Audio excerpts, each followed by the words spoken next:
Lagi na nating naririnig dito sa ating programa ang tungkol sa mga kababaihan na napipilitang magbenta ng dangal at puri alang-alang sa kaginawaan ng buhay, alang-alang sa mga taong mahalaga sa kanila. Pero mukhang never o mga iilang beses lang natin na feature yung mga kalalakihan naman na dumaranas rin ng parehong sitwasyon. So sa araw na to, isang kwento ng isang lalaking isinakripisyo ang sarili para sa kanyang mag-ina. Eto na po ang ating tampok na kwento dito lamang sa inyong paboritong programa, ang Dear Mama Mia.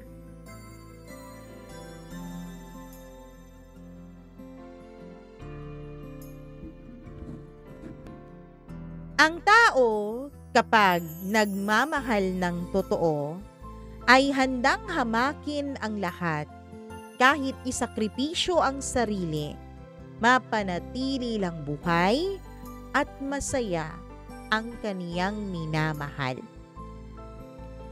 Dear Mama Mia, idago niyo na lamang po ako sa pangalang Louie.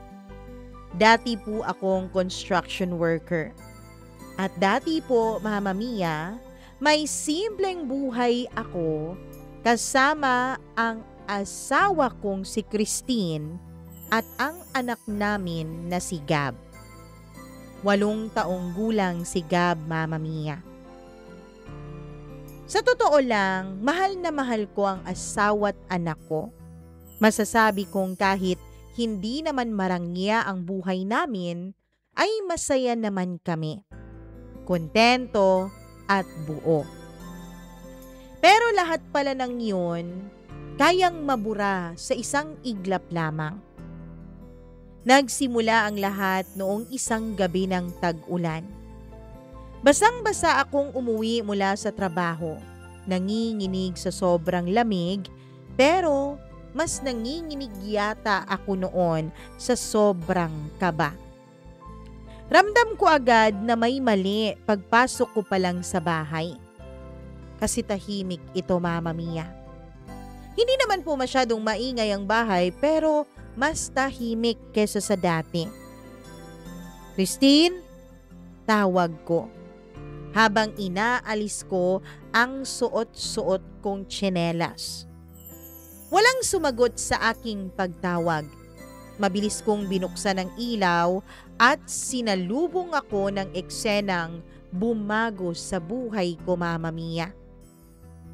Si Christine, nakaupo sa sahig, yakap-yakap ang anak naming si Gab na umiiyak at nanginginig. Madilaw na ang balat ng bata at halos hindi na makalakad. Louie, dinala ko siya sa health center kanina. Garalgal na boses ng asawa ko. Sabi ng doktor, kailangan daw gumawa agad ng mga test. May nakita raw sa dugo niya eh. Posibleng cancer daw. Para akong binuhusan ng kumukulong tubig noon, Mama Mia. Biglang umikot ng pagkabilis-bilis ang mundo ko. Ayokong maniwala. Ano? Bulong ko na halos hindi ko marinig ang sarili kong boses. Louie, kailangan natin ng pera. Maraming pera. May naipon naman tayong konti pero alam ko hindi sapat kung anong meron tayo para sa anak natin. At doon nagsimulang gumuhit ang malaking bitak sa buhay ko, Mama Mia. Kinabukasan, hindi ako pumasok sa trabaho. Tinawagan ako ng amo ko. Sinabihan ko siya kung anong nangyari pero parang wala siyang pakialam. Kung gusto mong humabol sa susunod na linggo na trabaho, sige. Pero kung ayaw mo naman, marami naman kaming pwedeng ipalit sa'yo. Parang tinadyakan ng sikmura ko sa kanyang sinabi. Wala man lang pagmamalasakit, Mama Mia. Pero wala akong nagawa. Lumipas ang ilang araw, palala ng palala ang kondisyon ng anak ko. Hindi sapat ang pagdala namin sa health center. Hindi rin sapat, Mama Mia, ang pera namin. Kailangan ng CT scan, bone marrow test, at kung ano-ano pang napakamamahal na mga procedures. Nagkakandara pa na kami sa pangungutang. Tanggi dito, tanggi doon. May ilan namang nagbibigay pero hindi pa rin sapat. At habang tumatagal, lumalala ang sakit ng anak ko. Hanggang sa dumating ang araw na tuluyan na akong naipit. Sa isang sulok na hindi ko mahanap ang daan palabas. Naaalala ko pa, Mama Mia, gabi iyon. Wala kaming makain. Nangangatog na ang asawa ko sa kakaiyak. Ako naman, hindi na halos makatingin sa salamin dahil pakiramdam ko ay napakawala kong kwentang ama at asawa. Lumabas ako para humanap ng mauutangan.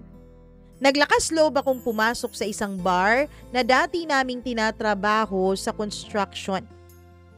Dahil ang may-ari noon, Mama Mia, ay kaibigan ng amo ko sa construction. Inisip ko na baka makausap ko siya. Pero iba ang napala ko.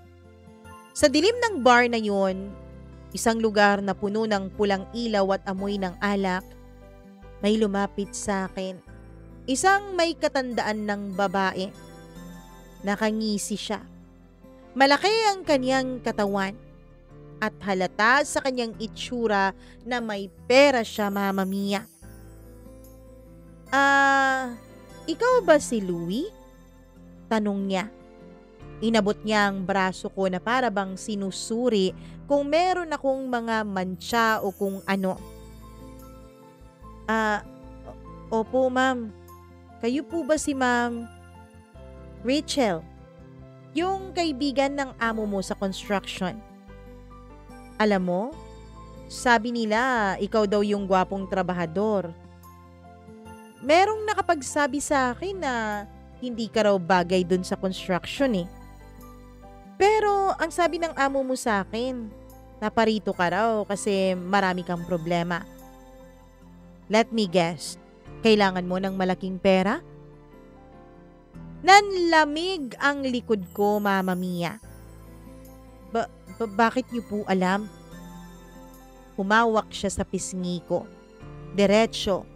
Walang paligoy-ligoy.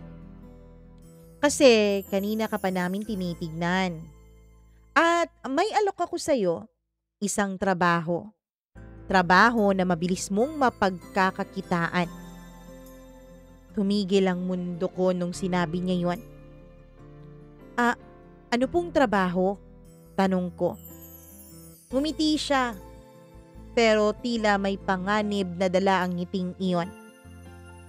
Simple lang naman, sabi niya habang dahan-dahan niyang hinahaplos ang dibdib ko. Ibigay mo lang ang serbisyo mo sa akin, kapalit ng malaking halaga. Halagang sa tansya ko, aabutin ka ng taon bago mo kitain sa construction. Mabilis kong inalis ang kamay niya at umatras ako. Hindi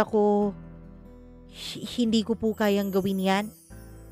Nagtaas siya ng kilay na tila ba hindi na nagulat sa naging reaksyon ko, Mama Mia. O talaga?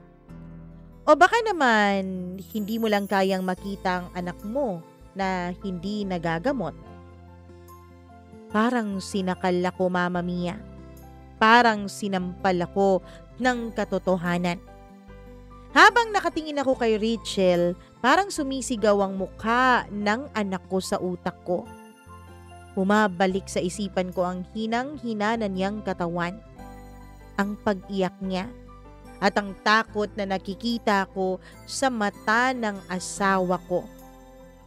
At doon ko naramdaman, ako pala mismo ang dapat matakot sa kung anong kaya kong gawin para lamang sa kanila. Tumingin ako kay Rachel. Diretsyong-diretso ang tingin ko sa mga mata niya. Magkano po ba ang alok niyo? Ngumiti siya sa akin ng malapad. Ganyan. Ganyan nga dapat. Laging handa. At sa gabing iyon, Mama Mia, opisyal na nagsimula ang pagkalubog ko sa isang mundong akala ko kailanman ay hindi ko papasukin. Isang mundong madilim, marumi, nakakahiya pero kinailangan kong pasukin dahil may 2 taong umaasa sa akin. At doon nagsimula ang kwento kong hindi ko kailanman tatahakin sa akala ko. Hindi ko alam kung paano ako nakarating sa loob ng kotse ni Rachel. Parang lumulutang ako habang binabaybay namin ang kalsadang puno ng ilaw, ulan at ingay ng sasakyan. Pero sa loob ng sasakyan ay tahimik, nakakabingi ang katahimikan na yon. Para bang sinisip-sip ang lahat ng lakas ko. Hindi ko magawang tignan si Rachel. Nakaupo lang siya, nakatawa. Paminsan-minsan ay nakatingin sa akin na para bang ako ay isang bagay at hindi isang tao. Relax ka lang dyan, Louie. Anya habang nagpapaikot ng mamahaling singsing sa kanyang daliri. Hindi naman kita kakainin eh. Hindi ako kumibo. Tumigil ang sasakyan sa tapat ng isang mataas na condominium. Class A. Alam ko agad yon. Andito ako, isang hamak na trabahador, sa lugar na kung saan ang renta ay mas mahal pa kesa sa kabuuang kinikita ko sa isang taon. Sumakay kami sa elevator. Magkatabi kami pero pakiramdam ko ang layo niya. Samantalang ako naman ay tila mas lalong lumiit na para bang nawawala ang sarili ko. Pagkapasok namin sa unit niya ay naamoy ko agad ang halimuyak na hindi ko alam kung mamahalin bang pabango o mas halimuyak ng panganib. Malinis ang lugar, maganda, mamahalin ang lahat ng gamit. Pero wala ni isa sa mga yon ang nagbigay sa akin ng ginhawa. Umupo siya sa sofa habang kinuha ko ang kumakalam kong hininga noon, Mama Mia. Louie, bago ang lahat, gusto ko malinaw tayo. Sabi niya, ayokong pilitin ka. Kung lalabas ka ngayon, hindi kita hahabulin. Pero, tumigil siya at umangat ang sulok ng kaniyang labi. Hindi mo rin makukuha ang perang pinangako ko. Napakagat ako ng labi. Bumalik na naman ang mukha ng anak ko sa isip ko, Mama Mia. Ang maruruming tubo sa ospital, ang nanginginig na boses ng asawa ko, at ang mga tanong ng anak ko. Papa, gagaling pa ba ako? Napakuyom ako ng kamao. Hindi ako aalis. Sagot ko nang hindi tumitingin sa kanya. Good. Very good. Tugon niya. Tumayo siya.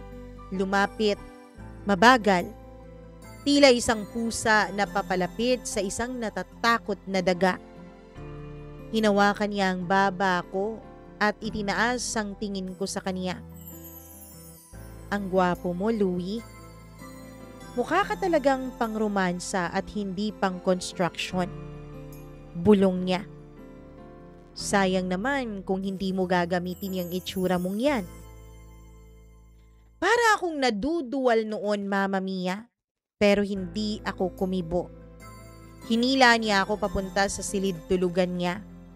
Malawak, may malaking kama, may mga mamahaling kurtina at ilaw. Pero ang loob ko, parang nakahiga sa kawalan. At sa gabing yun, sa unang gabi na binenta ko ang katawan ko kapalit ng pera, pakiramdam ko ay unti-unting kinikisap mata ng dilim ang pagkatao ko. Para akong humiwalay sa sarili kong katawan. Para akong nanonood lang sa isang lalaking katulad ko pero hindi ako yon. Gumagalaw siya. Sumusunod sa gusto ng matrona. Ginagawa ang lahat ng walang reklamo. Hindi ko alam kung gaano katagal ang gabing yon, Mama Mia. Basta ang alam ko lang, pagkatapos ng lahat, bumagsak ako sa gilid ng kama. Pawis na pawis, nanginginig at parang wala nang natitirang lakas sa akin. Nilapag niya sa tabi ko ang isang sobre. 30,000 pesos. Down payment yan. Kung gusto mo ng mas malaki, alam mo na ang gagawin mo, Louie. Sabi niya. Hindi ko na kayang tumingin sa kanya. Dinampot ko na lang ang pera. Sinuot ko ang damit ko nang halos hindi ko maramdaman ang sarili kong mga kamay. Paglabas ko ng kondo ay doon ako tuluyang napaiyak. Napaupo ako sa hallway. Hawak ang sobreng naglalaman ng malaking halaga. At doon ako humagulgol, Mama Mia. Malakas, masakit at punong-puno ng hiya. Pero kailangan kong umuwi. Kailangan kong makita ang anak ko. Kailangan kong maging ama. Kahit hindi ko na kayang maging lalaki, at least maging ama man lang niya ay magawa ko ng maayos. Pagdating ko sa bahay, tulog na silang mag-ina, tahimik at payapa. Hinapag ko ang sobre sa mesa, Mama Mia. Humawak ako sa ulo ng anak ko. Pinunasan ko ang pawis niya. Anak, patawad. At doon ako muling umiyak. Dahan-dahan at mahina lang para hindi sila magising. At doon ko sinabing, kaya ko talagang gawin ang lahat, ang kahit na ano.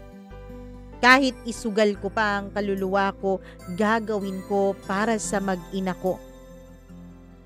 Kinabukasan, maaga akong nagising. Hindi ako halos nakatulog. Masakit ang ulo ko, mabigat ang dibdib ko at parang nananatili pa sa balat ko ang kamay ni Rachel. Para bang may marka na hindi ko na magawang hugasan pa.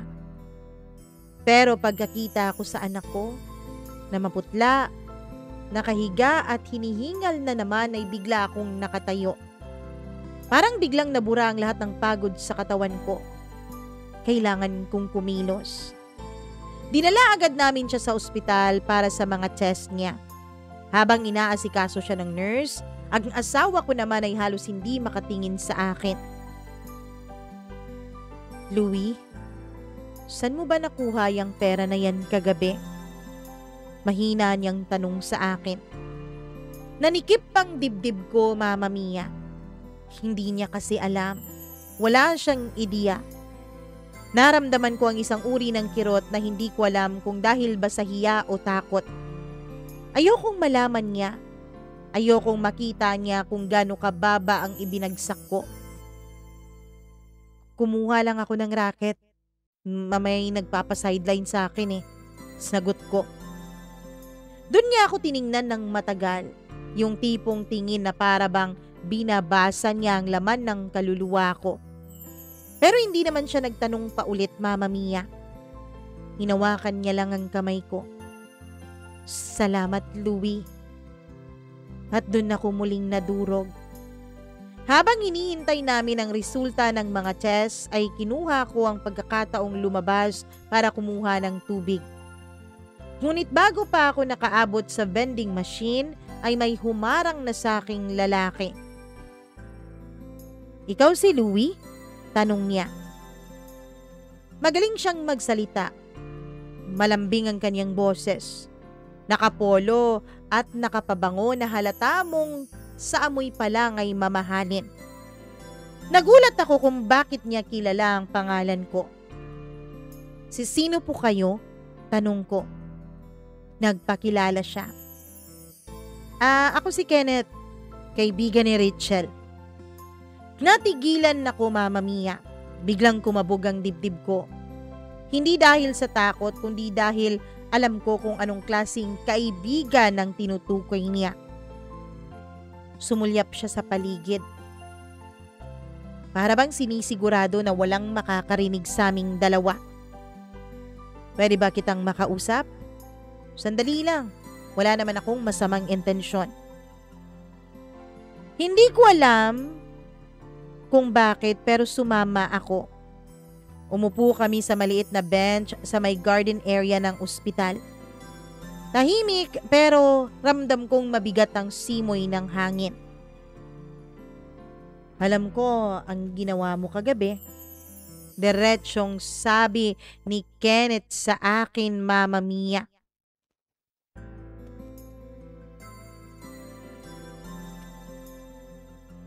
Para po akong sinampal. Natakot ako.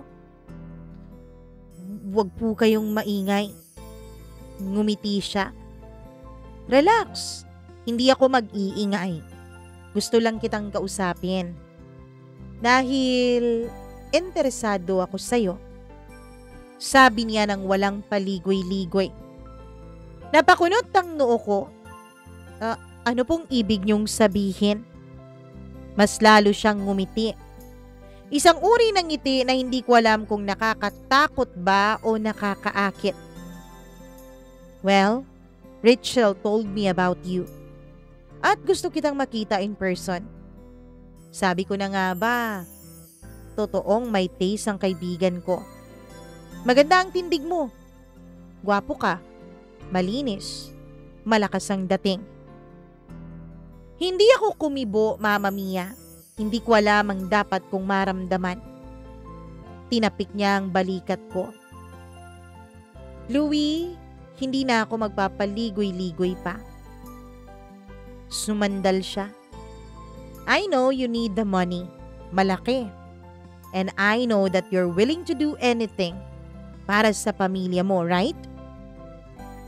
Napatitig ako sa kanya. Direktang tumama sa akin ang totoo sa mga salita niya. Kung papayag ka, mas malaki ang kaya kong ibigay sa'yo kesa sa binigay ni Rachel. Mas mabilis, mas malinis ang setup, walang hang-ups, walang commitment. Ako lang, walang ibang kasama, walang ibang kliyente. Tumigil siya sandali, tsaka nagsalita ng mabagal. Pwede rin kitang bigyan ng monthly allowance mo, kapalit ng oras at atensyon mo. Mama Mia, para po akong nabuhusan ng malamig na tubig. Allowance? Buwan-buwan? Mas malaki?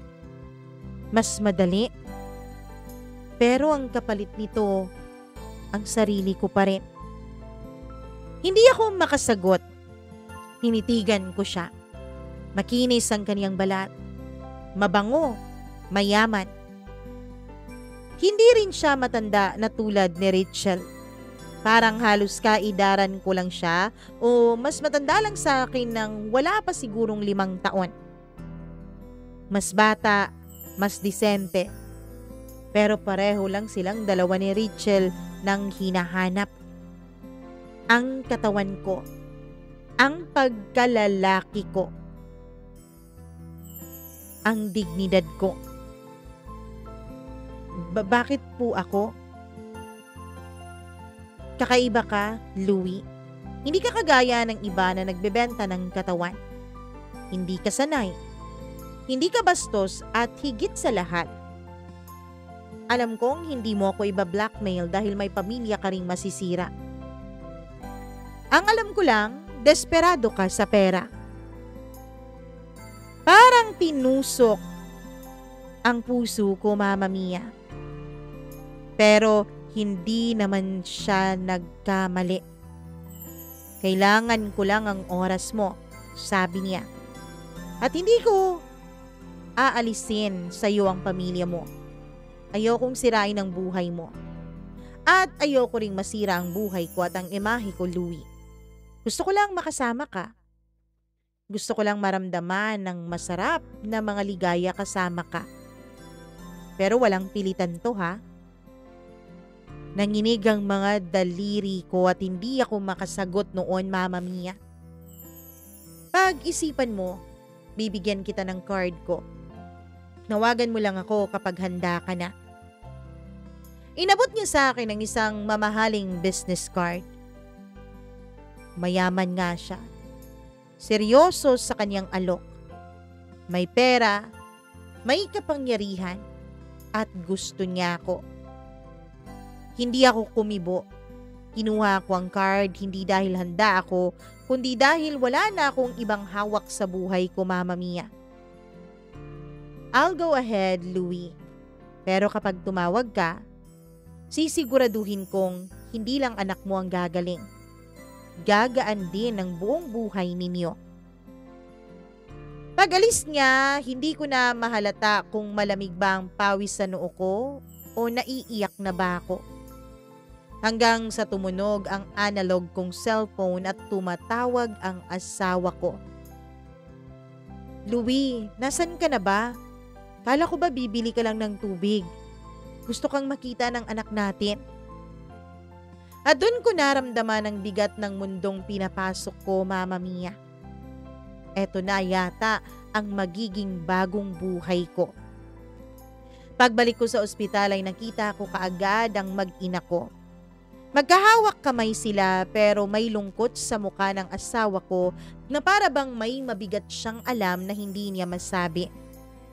Ang anak ko naman ay nakangiti ng konti nang makita niya ako pero ramdam kong pilit iyon dahil ramdam kong may dinadamdam pa rin siyang sakit. Papa, bakit po ang tagal ninyo? Mahina niyang sabi. Ngumiti ako kahit pakiramdam ko ay parang hinahati ng guilt ang dibdib ko. Pasensya ka na anak ha, bumili lang si Papa ng tubig. Umupo ako sa tabi nila, hinawakan ko ang maliliit niyang daliri. Ang mga daliring nanginginig at nanlalamig dahil sa iniinda niyang karamdaman. Papa, gagaling na po ba ako? Doon ko naramdaman ang pagsakal ng takot sa buong pagkatao ko. Oo naman anak, sagot ko. Pinipilit panatilihin ang boses kong matatag. Gagaling ka. Gagawin ni Papa ang lahat. Ang lahat-lahat. Pati ang mga bagay na nakakahiya, nakakadiri, at unti-unting kinakain ng pagkakakilanlan ko ay handa kong isakripisyo noon para sa anak ko, Mama Mia. Kinabukasan, lumabas ang mga resulta. Kumpirmado, kailangan ng anak ko ang masinsinang gamutan. Mahal, malaki ang kailangan naming gastusin. Hindi lang libo, kundi daan-daang libong piso, Mama Mia. Nang iniabot sa akin ng doktor ang estimate ng treatment plan para sa anak ko, ay parang sumabog ang tenga ko. Hindi ko na marinig ang mga detalye. Ang tanging malinaw lang sa akin, wala kaming pera. Marami kaming kailangan at mabilis ang magiging paglala ng sakit ng anak ko kung hindi maagapan. Habang nakatingin ako sa papel ay parang biglang naging mas malinaw sa akin ang pwede kong maging desisyon sa alok ni Kenneth. Tumingin ako sa asawa ko, pagod, malungkot at nanginginig. Ayokong maramdaman niya ang epekto ng desisyon ko. Ayokong malaman niya, Mama Mia, kung ano ang pinapasok ko. Christine, sabi ko ng mahina. Uuwi lang ako sandali. May aasikasuhin lang ako. Tumango siya kahit halatang nag-aalala. Mag-ingat ka ha. Lumakad ako palabas ng ospital. Mabigat ang bawat hakbang. Paglabas ko, doon ko kinuha yung card na nasa bulsa ko. Tinitigan ko to. Parang mas mabigat pa ito kaysa sa mundo ko. Tangina, ano ba to? Bulong ko. Ngunit bago pa ako makapag-isip ay napindot ko na ang call button nung naidial ko na ang numero niya. Isang ring 2, 3. Hello?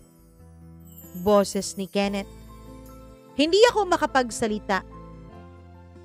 Louie, ikaw ba to? Huminga ako ng malalim. Pwede ba kitang makausap? Tanong ko. Lumipas ang 2 segundo. Of course. Send me your location. Susunduin kita. Sabi niya. Mama Mia, kahit ayoko, kahit medyo nandidiri na ako sa sarili ko ni wala pa man kaming ginagawa, ay alam kong ito lang ang solusyon sa problema ko. Makalipas lamang ang 30 minutos ay dumating ang kotse niya. Black SUV, tinted iyon. Sobrang tahimik ang andar at halatang luxury model. Pagbukas ng pinto ay naamoy ko agad ang pabango niya. Hindi amoy matanda gaya ng kay Rachel. Amoy lalaki, amoy pera, amoy kapangyarihan. Tumingin siya sa akin. Louie, halata sa mukha mo na mabigat ang problema mo. Hindi na ako nagkunwari pa. Kailangan ko ng malaking halaga. Agad. Tumango siya. Alam ko, ganun naman kapag nasa ospital. Anak mo, right? Sabi ni Rachel eh. She told me everything. Sabi niya nung nakita niya sa akin ang pagtataka sa aking mukha. Nakpakuyom ako ng kamao. Hindi ko alam kung bakit pero hindi ako makagalaw. Naramdaman ko ang hiya, galit at takot ng sabay-sabay, Mama Mia. Louie, yes, I'll give you what you need. Pero may kapalit ha? Ang oras mo, ang atensyon mo, at ang katawan mo. Hindi ako sumagot. Inilapat niya ang kamay niya sa balikat ko. Mainit at hindi nanginginig tulad ng kamay ko. Hindi naman kita ipapahiya. Hindi kita dadalhin sa mga maruruming lugar. Hindi rin kita iibahin. Saklolo ang gusto kong ibigay sa'yo. Hindi ko wawasakin ang pamilya mo. Don't worry. Pero alam ko, Mama Mia, kahit anong ganda ng salita niya, ang kapalit ay pareho pa rin. Ako. Buong ako. Kailan mo ako kailangan? Tanong ko. Saglit siyang ngumiti. Ngayon, para akong kinuryente, pero hindi ako umatras. Tumingin ako sa labas ng bintana at dun ko nakita ang refleksyon ko sa salamin ng kotse niya. Isang lalaking papunta sa isang desisyon na hindi na niya mababago o mababalikan pa. Isang lalaki kahit bago pa man niya simula ng pagpunta kay Kenneth ay naibenta na niya ang kanyang sarili. Hindi dahil gusto ko, hindi dahil mukha akong pera, kundi dahil wala akong ibang paraan para mabuhay ang anak ko. Dinala niya ako sa kondo niya. Mas malaki yon, mas elegante, mas malinis kaysa kay Rachel. Tahimik, puti ang interiors, mabango, at parang walang ni isang bakas ng pagkakamali sa lugar na yon. Louie, walang pilitan dito ha. You can leave anytime you want. Pero alam ko, Mama Mia, alam naming pareho na wala akong balak lumabas. Hindi ko kayang talikuran ng anak ko. Hindi ko kayang pakinggan ang sigaw ng konsensya ko habang nakikita kong namimilipit sa sakit ang aking anak. Tumalikod ako at tumingin sa kanya. Sabihin mo lang kung anong kailangan mong gawin ko. Lumapit siya. Mabagal. Hindi marahas ang kaniyang paglapit pero may kapangyarihan na hindi ko kayang tanggihan. Hinawakan niya ang mukha ko. Una, bulong niya. Huminga ka. Kaya huminga ako, Mama Mia. Pangalawa, lumapit siya. Halos magkadikit na kaming dalawa. Hayaan mong ako ang mag-adjust sa'yo, Louie. Hindi ikaw sa akin. At doon nagsimula ang pangalawang gabi na nawala ako sa sarili ko. Merong kakaiba ito, Mama Mia. Hindi tulad ng kay Rachel. Dahil hindi siya babae. Pero kahit na hindi siya babae ay mas marahan naman ang kanyang kilos. Mas kontrolado pero alam kong mas mapanganib. Dahil mas madali itong kalimutan ang sakit at mas madaling makasanayan. Nang matapos ang gabing yun ay hindi ako makakilos. Hindi dahil pagod ako kundi dahil takot ako. Dahil sa posibilidad, Mama Mia, na baka hindi na ako makabalik sa dati kong buhay. Iniabot niya ang sobre, di hamak na mas makapal iyon kaysa kay Rachel. 80,000 pesos yan. Simula pa lang yan. Sabi niya. Para akong sinampal. Louie, hanggat kailangan mo ko, hindi kita pababayaan. Pero, I want to be the only one, ha? Gusto ko ako lang. Kaya ko namang ibigay ang mga pangangailangan nyo. Higit pa.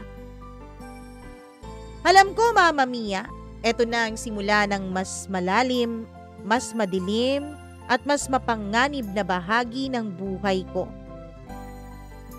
Paglabas ko ng kondo ni Kenneth ay parang natuyot ang buong katawan ko. Hindi ko alam kung dahil ba yun sa pagod, hiya o takot. Pero isang bagay ang malinaw. Nagsimula na ang hindi ko na mababalik ang buhay pa. Mabigat ang hakbang ko pa uwi. Marang bawat hakbang ay may tani ka lang nakatali sa paa ko. Pero ang sobre sa bulsa ko, yun ang nagpapagalaw sa akin. Pera. Pera na hindi ko mahawakan nang hindi nanginginig ang kamay ko. Pera na galing sa isang bagay na ayaw ko sanang sikmurain.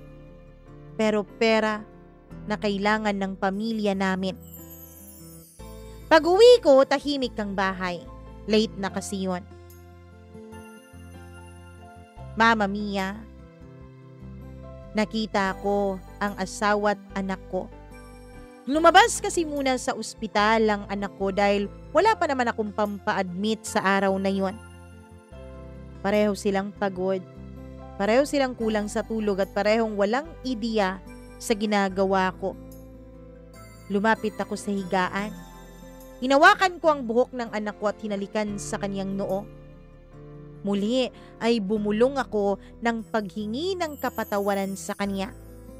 Nagpipigil ako ng luha dahil ayokong magising ang asawa ko at magduda siya sa akin kung makita man niya akong umiiyak.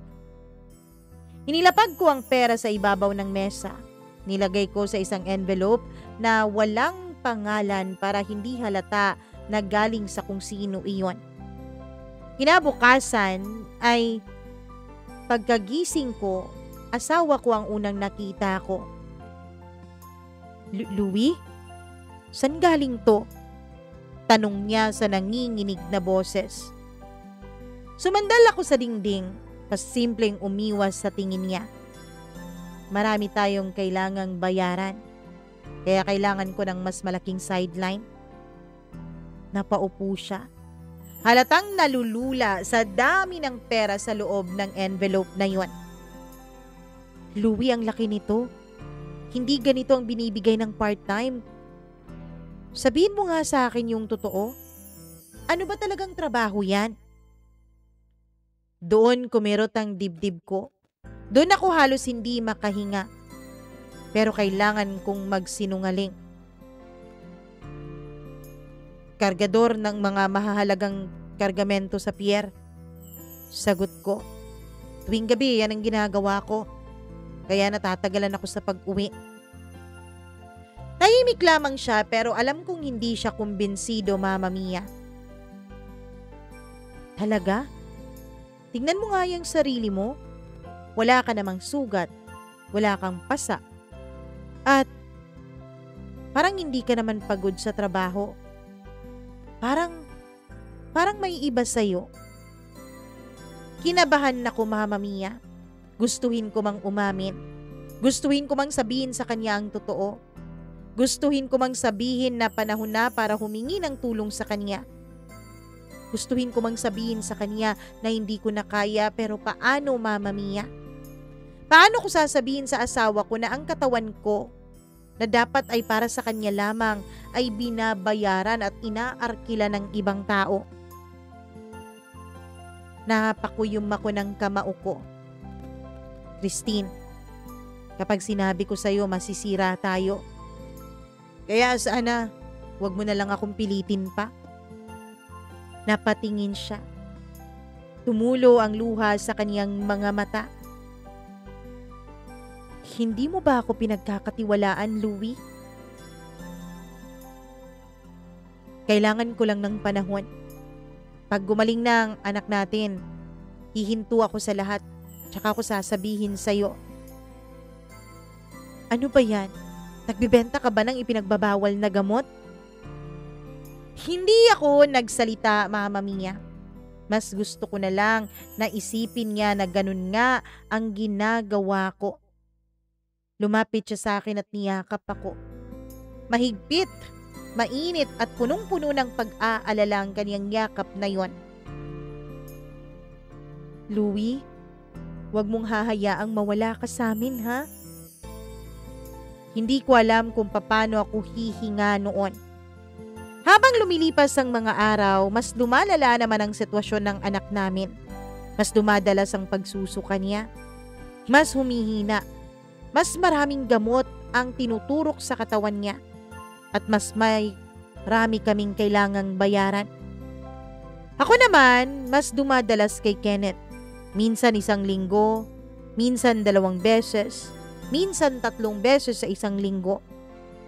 At bawat pagpunta ko sa kondo niya ay mas lalong lumalalim ang tiwala niya sa akin.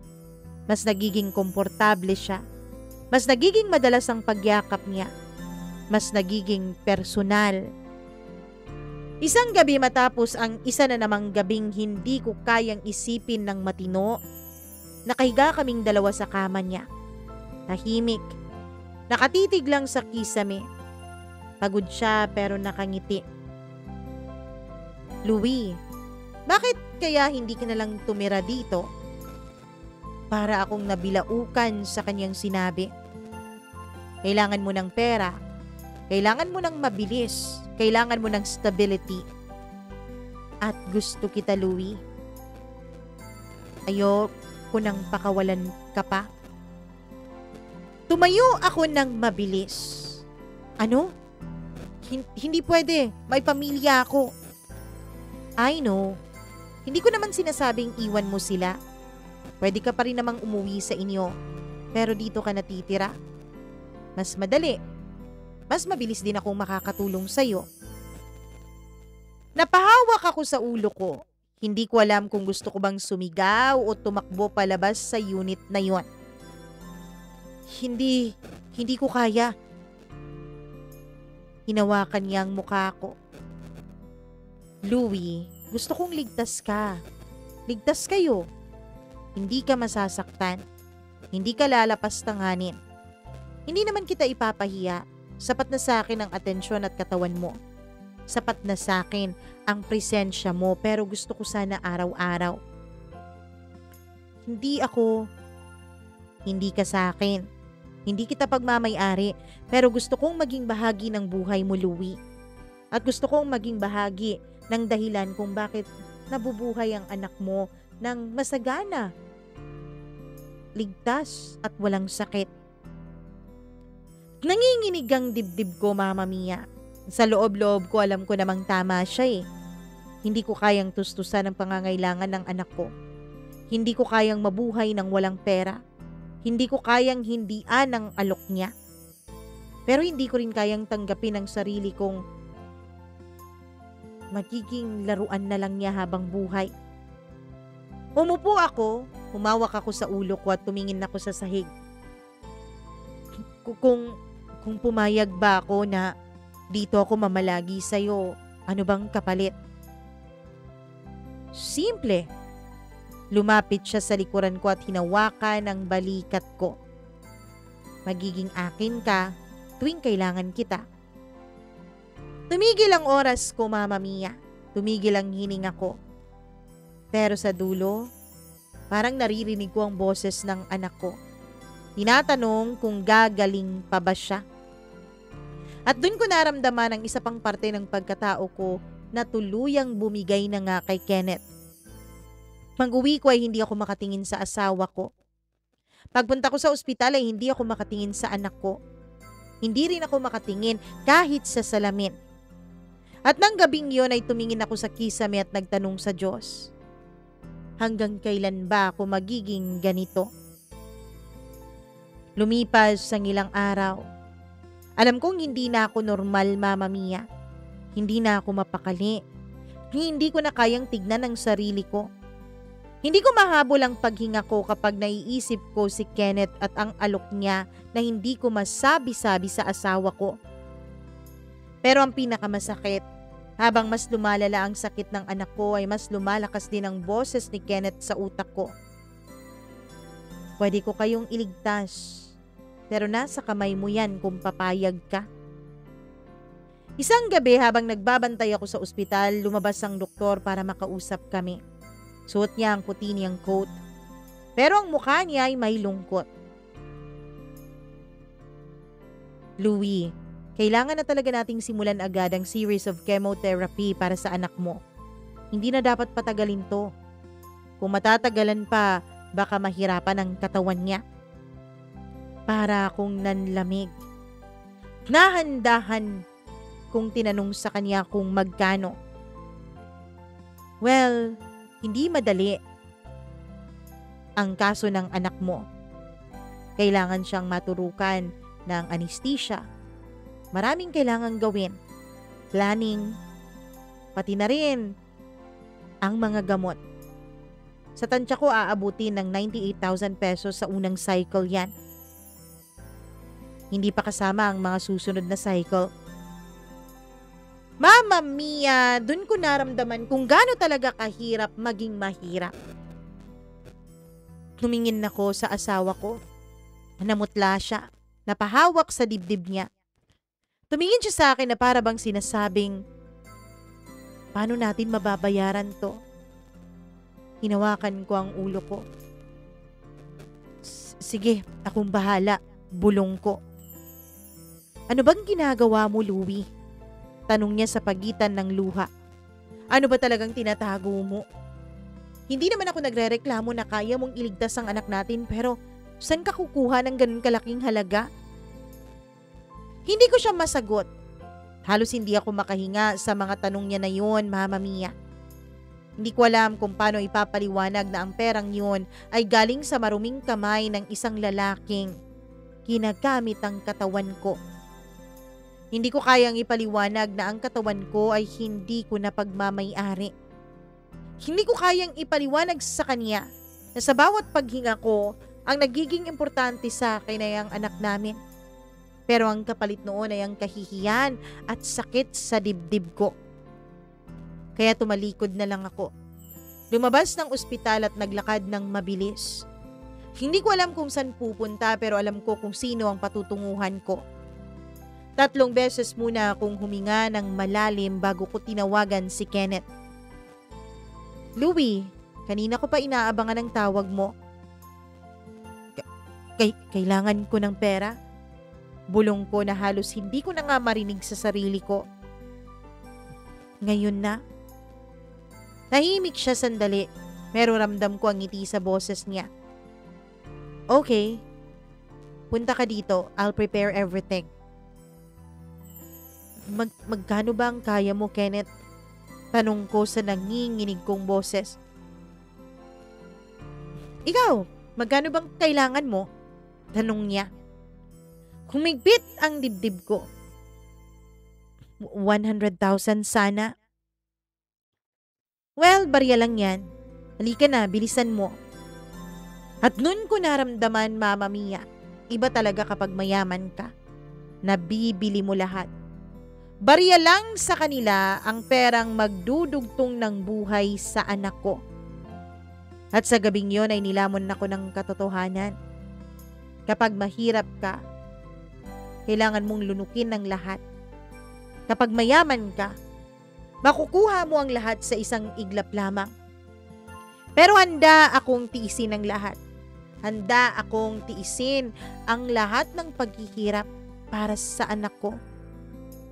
Pagdating ko sa kondo ni Kenneth ay hindi na niya ako tinanong, hindi na niya ako kinumpronta, hindi na niya ako binigyan ng kahit anong sermon. Nakaupo lang siya sa sofa, kumakain ng napakamahal na steak habang umiinom ng wine na sigurado akong mas mahal pa kaysa sa araw-araw kong sahod. Handa ka na ba, Louie? Tanong niya. Hindi ako sumagot, tumango lang ako. Mama Mia, ang dami-dami naming ginawa sa gabing yon. Ang dami-dami niyang request sa akin. Mga gusto niyang ma-experience. Mga nakikita lamang niya sa mga videos na gusto niya raw maranasan. Wala akong karapatang tumanggi. Wala akong karapatang humindi, kaya naman umuo na lang ako. Matapos ang gabing yon ay pagod na pagod akong bumagsak sa kama. Parang wala na akong kaluluwa. Parang akong nahuhulog sa malalim na bangin. Lumapit siya sa akin. Inabot niya sa akin ang isang sobre. 120,000 yan. Sobra pa sa kailangan mo. Alangan naman na hindi kumain ang asawa mo, 'di ba? Hindi ko alam kung dapat ba akong magpasalamat o umiyak. Louie, mula ngayon, hindi mo na talaga kailangang mag-aalala pa, ha? Aasikasuhin ko ang lahat. Chemotherapy session, gamot, test, pagkain, lahat-lahat, akong bahala. Basta maging masunurin ka lang sa akin, gaya ng ginawa mo kanina. Bakit mo to ginagawa? Tanong ko. Dahil gusto kitang magkaroon ng mga bagay na magpapaginhawa sa buhay mo. Ayaw kitang nahihirapan. Kahit na alam ko naman na sa bawat pagniniig nating dalawa, halos sinusuka mo na ako. Natigilan na ko, Mama Mia. Pag-uwi ko sa ospital, kahit na may pagdududa sa mukha ng asawa ko ay nakita ko pa rin na natuwa siya. Hinalikan niya ako at niyakap niya ako. Umiiyak dahil sa wakas may pambayad na kami sa paunang session ng chemotherapy sa anak ko. Pero habang nakayakap siya sa akin, nakadikit ang noo niya sa dibdib ko, hinawakan ko ang likod niya ng mahigpit. Mama Mia, paulit-ulit akong nanghihinayang. Dahil parang binababoy ko na rin ang kasal naming dalawa ng asawa ko. Pero anong magagawa ko? Anong magagawa ko kung ang kapalit nito ay buhay ng anak namin? Hindi pa man umaabot ng isang araw mula nang ibigay sa akin ni Kenneth ang pera, pero ramdam ko na agad ang bigat ng desisyong ginawa ko. Para akong may dalawang mukha, may dalawang buhay. Dalawang katauhan na hindi magtagpo. Ako si Louie na asawa ni Christine. Pero ako rin si Louie na pagmamay-ari ni Kenneth. Pagbalik ko sa ospital, masaya si Christine. Masaya siya, Mama Mia, dahil inaayos na namin ang pagpapakemotherapy sa anak ko. Hanggang sa dumating na nga ang unang cycle ng chemotherapy ni Gab.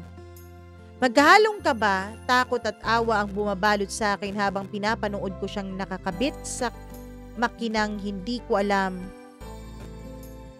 kung ipagpapasalamat ko ba dahil naimbento o magagalit ba ako dahil nakikita kong nahihirapan ang anak ko.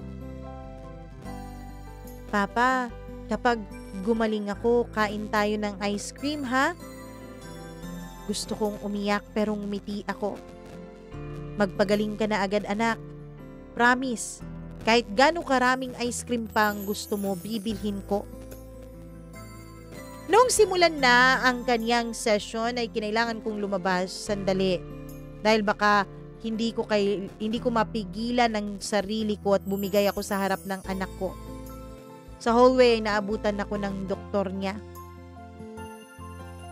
Mabuti at nagawan nyo ng paraan ang unang session ni Gab. Pero kailangan nyo ng maghanda sa susunod ha. Pagkatapos ng session na to, may mga additional test pa tayo. Titignan natin kung nag-respond ba ng maigi ang katawan niya sa chemo. Tapos titignan din natin kung bumaba ba ang mga minerals niya sa kanyang katawan. Kailan po kailangan yung pera? Within the week, para handa na for next week. Sumandal ako sa likod, Mama Mia. Halos maubos na ang 120,000 pesos na binigay ni Kenneth. Wala na akong pera. Gusto kong sumigaw, gusto kong tumakbo, pero alam kong eto na ang magiging buhay ko. Pumunta ako sa kondo ni Kenneth. Pagdating ko doon ay mas iba na siya. Mama Mia, nagulat ako. May hawak siyang wine pero may dalawa siyang bisitang mga matatandang matrona, sosyal pero halatang may pera at halatang malalim ang mga bulsa. Nung pumasok ako sa kondo niya ay nagulat ako pero ngumiti siya nang makita niya ako. Ladies, this is Louie, pakilala niya, na para bang pinakikilala niya ako na isang magaling na produkto.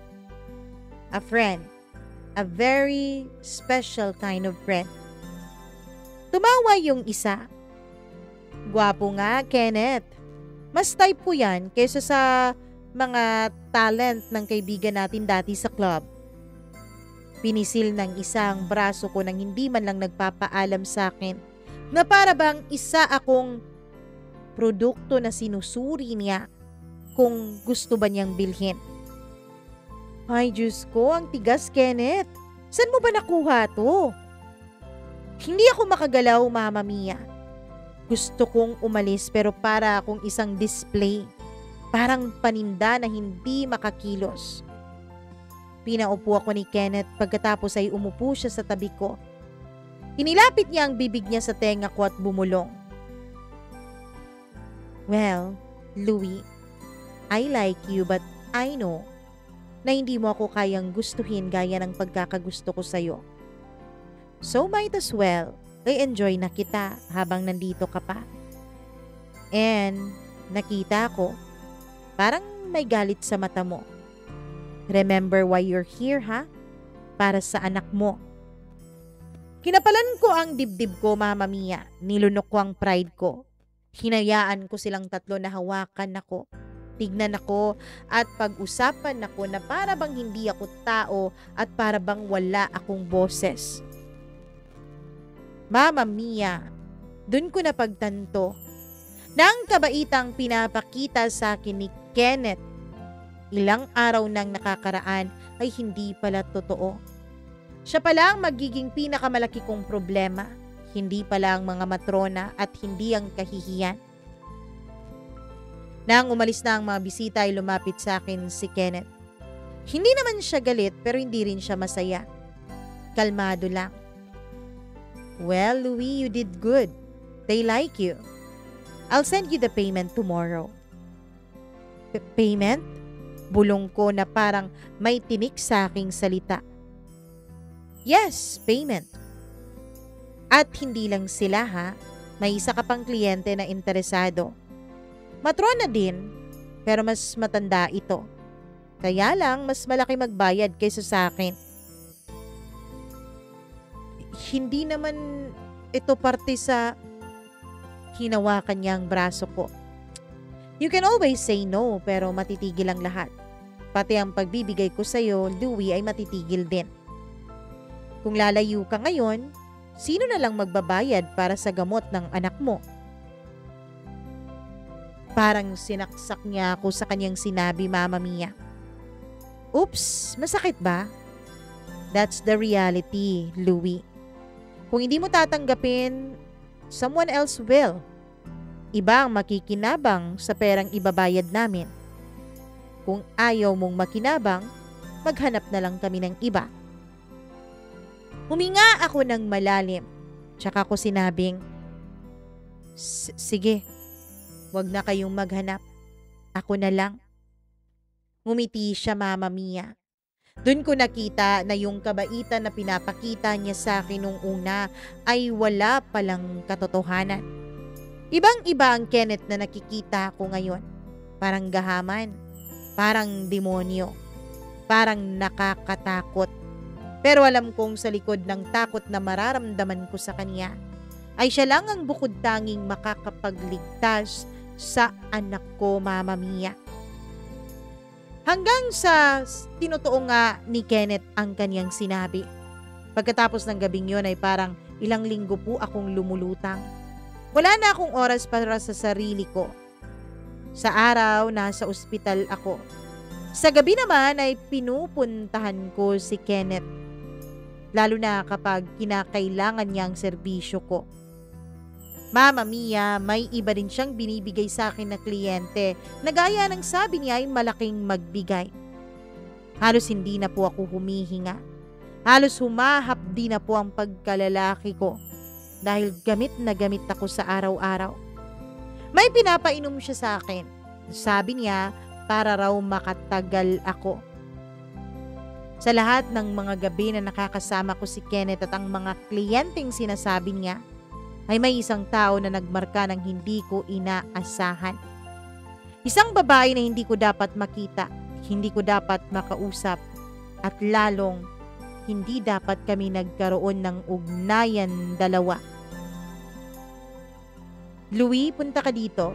May bagong arrangement. Text ni Kenneth sa akin. Akala ko kung anong klaseng kliyente na naman ang gusto niyang ipakilala, kaya mabigat ang loob ko nung pumunta sa isang hotel sa may BGC kung saan madalas magkita sina Kenneth at ang mga kaibigan niya. Pagpasok ko sa lobby ay hindi si Kenneth ang sumalubong sa akin, kundi isang babae ang lumapit. Naka-white dress. Simple pero halatang mamahalin. May dalang maliit na clutch na bag na baka mas mahal pa nga kesa sa sahod ko ng 2 taon. Mahaba ang buhok niya. Maayos ang pagkaka-makeup niya at may kakaibang presensya siya na para bang pagmamay-ari niya ang buong lugar. Tumingin siya sa akin ng diretsyo. "You're Louie, right?" Tanong niya. Numango ako. "Ako si Alicia. I'm your next appointment." Natigilan ako, Mama Mia. Hindi ko alam na si Alicia pala ang isang bagay o isang tao na mas magpapakumplika pa sa sitwasyon ko.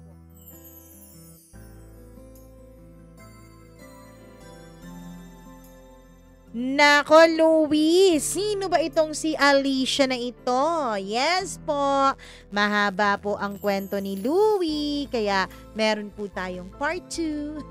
Abangan niyo po bukas ang part 2 ng kwentong ito ni Louie. Kung may video pa kayo nakikita ngayon, ibig sabihin hindi yung defective na battery yung nagamit ko. Pero kung wala na, ay yung defective talaga. Anyways, kahit walang video, naintindihan niyo naman siguro ang ating kwento, di ba? So sa merong mga reaction dyan sa part 1 ng kwento ni Louie, all you have to do, gabi naman to. All you have to do is to comment down below. Ayan, mag-comment kayo ng inyong reaction, but please be gentle. Medyo mahaba itong kwentong ito, pero masasabi ko namang worth it naman talaga. Kaya abangan nyo ang part 2 bukas. Paki-like at paki-share ng kwentong ito. At syempre, huwag nyo na rin kalimutan na mag-subscribe dito sa ating channel kung hindi pa po kayo subscriber. Para naman lagi kayong na-update sa tuwing meron tayong bagong video at kwentong inilalabas. At syempre, bago tayo umalis at magpaalam for today's video, mag-hi muna ako sa ating mga members muna ang ating uunahin. Alam nyo naman yon, diba? Hello ako sa ating mga members. Meron tayong pinakabagong member, si Skybench. Hi Skybench! Maraming salamat sa pagpapamember mo. Kay K2G Mini Sound, hello sa'yo. Kay Colleen Bueno, Diane Martinez, Evelyn Kawit, Maria Elena Abe, Maureen Tugab, Gimaras Girl, Easy Gale, hello rin kay Mila Raduban at Freaky na mga members din natin. Maraming salamat po. Hi din ako kay Ruby Ramos, ang ating mga subscriber na kahit hindi nagpapa-member, araw-araw naman tayong sinusuportahan at hindi nagsiskip ng ads. Hi kay Christina Season, OFW Diaries. Maraming salamat, grabe naman, 18 days daw siyang hindi nakapakinig sa atin. So 18 na kwento ang papakinggan niya. 18 hours yun ha. Kung walang commercial, kung naka-premium ka. Ay, ako kay Marvy Montecillo, maraming salamat at lagi kang nakasuporta sa akin. Thank you very much, Marvy. Jennifer Tambis, hello sa'yo. Blenda Cruz from Montalban, Rizal, maraming salamat. Hi din kay Freddy Lynn de la Cruz from Montalban, Rizal, Baliti daw, na working from Hong Kong na masugid din taga-subaybay natin. Maraming salamat sa iyo. Hi din kay Christian Rios, kay La Arnie Lacondazo, kay Nene Palmares. Maraming salamat sa iyo, Reynaldo de Vera. Hello sa iyo. Eto din, 10-day cruise. Bakit ang hilig niyong mag-cruise ngayon? Dami niyong pera. Sana all. Sana all na lang talaga. Hi kay LV Lapot, kay Annabel Manib. Maraming salamat. Michelle Talidong. Hello sa iyo. Kay Tess Reyes, Judy Lipio, maraming salamat sa iyo. Julieta Estralubio, Elizabeth Lagunday. Hello rin kay Princess Leia Fanias TV at sa lahat ng mga tagapakinig natin. Kung hindi pa nabasa ang inyong pangalan, baka sa susunod nating kwento, pangalan niyo na ang mababanggit natin. Maraming thank you. Mwah, mwah, mwah. I love you all so much. See you sa part 2 ng kwento ni... Sino ba? Louie. Dito lamang sa inyong paboritong programa, ang Dear Mama Mia. Ingat po. Bye-bye!